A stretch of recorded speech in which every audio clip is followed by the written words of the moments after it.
Hello and नमस्ते YouTube family. तपाईहरु सबैजनालाई स्वागत छ यो मेरो च्यानल सन्तोष राई अफिसियल। साथै यो आजको भ्लगमा म विश्वास गर्दछु तपाईहरु सबैजना आराम कुशल हुनुहुन्छ। तपाईहरु व्यस्त हुनुहुन्छ आफ्नै काममा र पनि मेरो भ्लगलाई हेर्दै हुनुहुन्छ। धन्यवाद तपाईहरुलाई। विगतको मेरो एक दुईवटा भ्लगहरु तपाईले हेर्नु भएको छ भने तपाईलाई थाहा छ म अहिले मेरो जन्मभूमि चैनपुर 10 संखुवा सभामा छु। यहाँ म 1 महिनादेखि यही रहिरहेको छु परिवारसँगै। अनि मैले विभिन्न यतै काम गरेको गाउँको परिवेशहरुलाई पनि देखाउने कोसिस गरेको थिए त्यो विगतको भिडियोहरुमा। यदि तपाईले हेर्नु भएको छैन भने गएर हेर्न पनि सक्नुहुन्छ। मेरो च्यानलमा अपलोड गरेको छु मैले। यो बेलामा चाहिँ चस्मा लगाइदिउँ होला है, कस्तो देख्दो रहेछ। यो मेरो थोत्रे चस्मा हो है। म बाटोतिर हिँड्दा चाहिँ चस्मा लाउन मलाई मन पर्दैन, मलाई अलिक लाज लाग्छ। अनि यो चस्मा कहाँ जाँदा लाउने त, बरु चस्मा लगाएर युट्युबमा भिडियो बनायो भने अलि राम्रो हुन्छ कि भनेर बनाइदिए है। अनि म अहिले चाहिँ किन यहाँ छु, कहाँ छु भन्ने कुरा तपाईलाई भन्छु ल। म घरबाट 100-200 मिटर बाहिर छु। यहाँ के लागि आएको छु भन्दाखेरि यहाँ एउटा चोया काट्ने बाँस काट्न लागेको छु। घरमा डोको एकदम खाँचो भइरहेछ, घाँस काट्नलाई, घाँस बोक्नलाई अनि मकै भाँचेको बोक्नलाई पनि एकदम खाँचो भइरहेको छ। अनि मम्मीले चाहिँ केही दिन अगाडिदेखि डोको बुन यहाँ डोको खाँचै भइसक्यो भनेर भनिराख्नु भएको थियो। अनि म चाहिँ त्यो कुरालाई अलिकति व्यवस्था गरिरहेको थिएँ। तर आज चाहिँ उहाँले जसरी पनि चाहिन्छ नै भन्नु भएपछि म यहाँ चोया केलाउने बाँस काट्न लागेको छु। अनि हामी घरमा 2 जना छौँ, पापा अनि म है। दुवैजनालाई हामीलाई डोको बुन्न आउँछ, तर घरमा डोकोको चाहिँ एकदम खाँचो छ। भन्छ नि है, पहिलेको उखान बुन्नेको घरमा तुन्ने हुँदैन भने जस्तै भइरहेछ। तुन्नु भनेको चाहिँ भएको डोको त्यो केही फाटेको हुन्छ, केही बिग्रिया हुन्छ नि, त्यसलाई मर्मत गर्ने कामलाई चाहिँ तुन्नु भन्छ, बान्ने कामलाई चाहिँ तुन्नु भन्छ है। अनि त्यस्तै हुँदो पनि रहेछ। जस्तै मिस्त्रीको घरमा नै उसको घर चाहिँ त्यति राम्रो हुँदैन, त्यति सजावट गरेको हुँदैन, त्यति मर्मत गरिएको हुँदैन, त्यस्तै हुँदो रहेछ। जसको घरमा जे कुरा जान्दछ तर उनीहरूको घरमा त्यही कुरा आवश्यक भइरहेको चाहिँ देखिँदो रहेछ। किन होला त्यो चाहिँ मैले अहिलेसम्म थाहा पाउन सकेको छैन। थाहा छ भने भनिदिनु होला। अहिले चाहिँ बाँस काटेर लगिन्छ मात्रै। अनि त्यो अहिलेको फेरि बाँसको चाहिँ चोया त्यति राम्रो आउँदैन। यसलाई घाममा सुकाउनु पर्छ, अलि ओइलाउनु भन्छ त्यसलाई चाहिँ। ओइलाएर चाहिँ अलिक राम्रो चोया आउँछ होला। अब बाँस काट्नतिर लागौँ, धेरै गफगाफ नगरौँ। तपाईँले थाहा पाइहाल्नु भएको छ। अगाडि बढ्दै जाउँ, के हुन्छ हेर्दै जानु होला। तपाईँहरूलाई एउटा कुरा प्रश्न पार्नुपर्ने छ। मैले यो कुरा चाहिँ अघिल्लो भिडियोहरूबाट नै तपाईँलाई प्रश्न पार्छु भनिरहेको थिएँ, तर त्यतिकै बिर्सिरहेको थिएँ। तर आज भन्दैछु, मेरो भिडियोको क्वालिटी चाहिँ त्यति राम्रो आउँदैन, किनभने मसँग त्यति राम्रो सेलफोन छैन। त्यसैले मसँग जस्तो उपलब्ध छ त्यहीबाट बनाउँदै गरेको छु। मेरो भिडियोको रिजोल्युसन हाई भनेको चाहिँ कति हुन्छ भन्दाखेरि 720p मात्रै हुन्छ। अनि त्यही भएर अरूको भ्लगको तुलनामा, अरूको भिडियोको तुलनामा मेरो चाहिँ भिडियो क्वालिटी चाहिँ राम्रो छैन। सकेसम्म यो समयहरूमा चाहिँ अडियोको क्वालिटी चाहिँ राम्रो दिन खोजिरहेको छु। भिडियोको क्वालिटी चाहिँ त्यहाँभन्दा माथि 1080p मा गऱ्यो भने मेरो एडिट गरेर एक्सपोर्ट नै हुँदैन। अस्ति त्यसरी गरेर 2वटा भ्लग चाहिँ क्र्यास भयो। अनि बरु त्यसरी क्र्यास हुनुभन्दा बरु कम रेजोल्युसनको नै बनाउँदै गरेको छु। आगामी दिनहरूमा हैन मसँग राम्रो डिभाइस अभाइलेबल भयो भने अझै राम्रो भिडियो क्वालिटी चाहिँ राम्रो दिने कोसिस गर्नेछु। अहिलेको लागि चाहिँ हेर्दाखेरि चेक गर्नु होला, हाइएस्टमा राखेर हेर्नु होला है, 720p मा राखेर हेर्नु होला। त्यतिको चाहिँ सबै मैले बनाएको मध्ये चाहिँ सबभन्दा राम्रो हो। तर अरूहरूले अब 1080 त्योभन्दा माथि 4K सम्म गर्नुहुन्छ। त्यो चाहिँ बिस्तारै अपग्रेड गर्दै जाउँला। तपाईहरुको साथ सपोर्ट चाहिँ निरन्तर चाहिएको छ। यदि तपाईहरु नयाँ हुनुहुन्छ भने मेरो च्यानल सब्स्क्राइब गर्नु होला। अनि भिडियो मन पर्यो भने शेयर गर्नु होला, लाइक पनि गर्नु होला, कमेन्ट गर्नु होला। अनि मलाई सल्लाह सुझावहरु पनि दिँदै गर्नु होला। एक चीज जो कि मुझे थोड़ी सी बुरी लगती है कि आप में से काफी लोग ऐसे हैं जो कि वीडियोस तो रेगुलर देखते हैं, वीडियोस को लाइक भी करते हैं, लेकिन पता नहीं क्यों चैनल को सब्सक्राइब नहीं करते हैं। पता नहीं क्या है, क्यों नहीं करते हैं। तो यार इतने कंजूस मत बनो, ज्यादा सोचो मत। ये जो लाल कलर का सब्सक्राइब वाला बटन है इसे दबा दो, उस घंटी बटन दबा।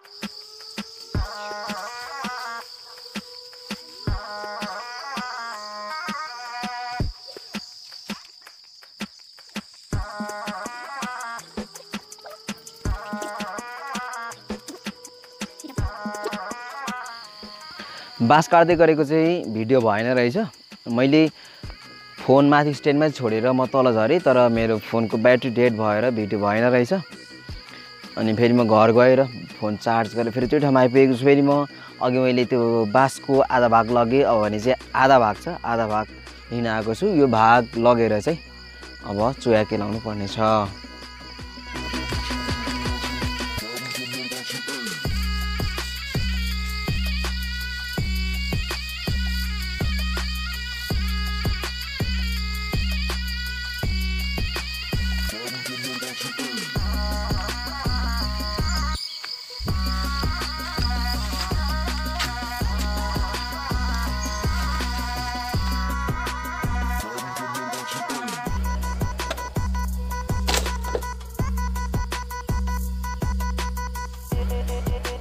अब चोया काट्नको लागि यो 3 आँखाको यो चोया बाँसलाई रेडी भइसकेको छ। यसलाई अझै चिरेर यसको चोया काट्नु पर्यो।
यो चाहिँ फेरि अर्को दिन अर्को डोको बुन्यो। यो पानी बोक्नको लागि बुनेको।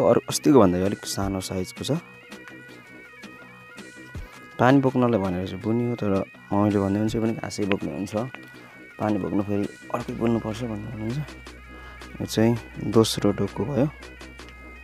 त्यसको चाहिँ मैले भिडियो बनाएन, किनभने अगाडि नै भिडियो बनाइसकेको कारणले गर्दा यो चाहिँ फाइनल आउटपुट मात्रै देखाउने भनेर। यो यस्तो भयो। यो कम्प्लिट भएको दुईटा डोको। एउटा डोको चाहिँ घाँस बोक्नको लागि भनेर यो चाहिँ काममा पनि आइसक्यो। अनि यो अर्को पानी बोक्नको लागि भनेर भन्या, तर यो पनि घाँसै बोक्नुहुन्छ भनेर भन्दैछ। जस मेरो बुनिदिने काम हो, चलाउनेले कसरी चलाउँछ यो उहाँहरूकै जिम्मामा छ। यो दुईटा डोको अझै अर्को पनि बुन्नुपर्ने छ। सायद भिडियो चाहिँ यतिमा नै म पुरा गर्नेछु।